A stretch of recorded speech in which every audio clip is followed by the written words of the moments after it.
Allez, on enchaîne sur la course 2. Le headlight dure pareil, je crois. Ouais, pareil, très pareil. 4 minutes 40. Allez, c'est parti pour le départ. Un crash énorme déjà. Oh là là. Oh, ok, d'accord. Le massacre. Et Bourdet est encore impliqué dedans. Oh, il a fini sur le toit, lui. Carrément, quoi. Ah, la poisse pour Sébastien Bourdet, décidément, ce week-end. Ah bah, c'est Pietro Fittipaldi qui percute Bourdet, en plus. Mais c'est pas vrai, qu'est-ce qu'ils ont avec lui? Ah, après, il envoie valdinguer la rose. Évidemment, il peut rien faire. C'est pas de sa faute, encore une fois. Ah, et puis il se fait percuter par derrière la 14 noire, là. Rockit, ancien sponsor de Williams. Puis lui, il finit sur le toit, du coup. Je sais pas qui c'est, d'ailleurs, mais impressionnant, là, l'accident. Aïe, aïe. Quel enfer.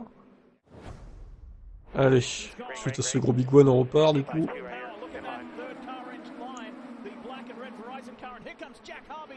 Ah, il y a plus de tours, hein, visiblement. C'était 212, là, c'est 248. Ah, un peu plus longue, celle-là, apparemment. Allez, la McLaren.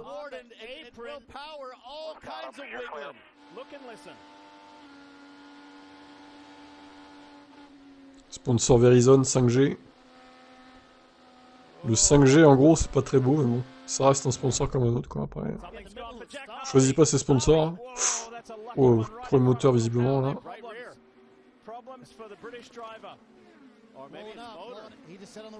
Jack Carver, visiblement en difficulté. Allez, on a mis course, là. Oh, Ward à l'extérieur. Oh la vache. Joli move, hein. Joli dépassement, derrière ça bloque. On va surveiller Simon Pagenaud parce qu'on n'a pas trop regardé la dernière course, quelle place il a fait. Là, il est 7ème a priori. De toute façon, on fera le point après cette vidéo sur le classement en IndyCar, voir ce que ça donne. Hein. Du coup, forcément, vu que Grosjean fait pas les courses sur Oval, il va perdre des points au classement et donc bah, il jouera jamais le titre. Hein. Même si de toute façon il ne jouait pas le titre, hein, vu ses performances actuelles, mais bon.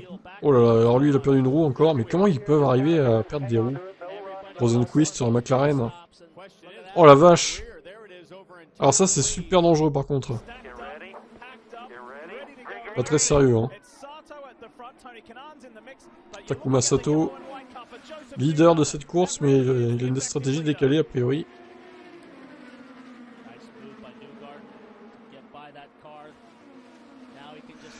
Ouais bah écoutez, si je me fais pas striker, je pense que je vais faire ça pour toutes les courses que je rate, où je fais pas de live. En IndyCar et en Formule 1. Ça va être la solution que je vais trouver. Si je me fais pas striker. Oh là là, mais... Oh, ça touche pour Will Power. 25 tours restants. Otto Howard qui va se décaler sur la droite. Qui va dépasser Newgarden. Voilà. Non, il reste derrière.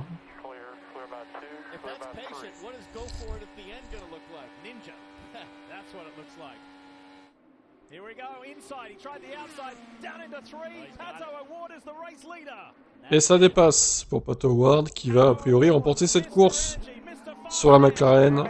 L'équipe McLaren qui est bien performée hein, pour le coup ce week-end.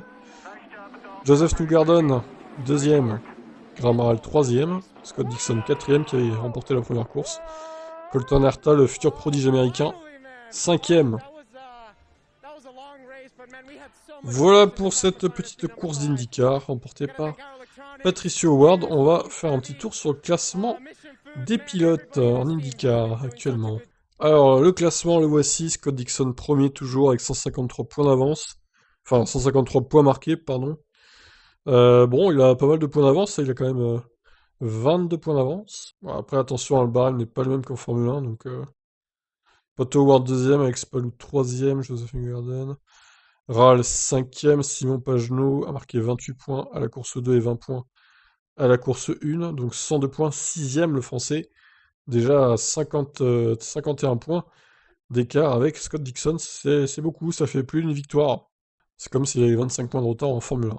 Bon, après, les courses d'IndyCar sont assez incertaines, donc il y a moyen pour lui de remonter, sachant qu'il me semble que l'Indy 500, les points sont doublés, hein, donc je sais pas si c'est toujours en vigueur, ça, des experts IndyCar nous diront, mais il me semble que c'est encore doublé pour l'Indy 500. Donc s'il performe bien là-bas, ça sera tout bénef pour lui. Ensuite, Colton Herta, McLaughlin, Will Power, Jack Harvey.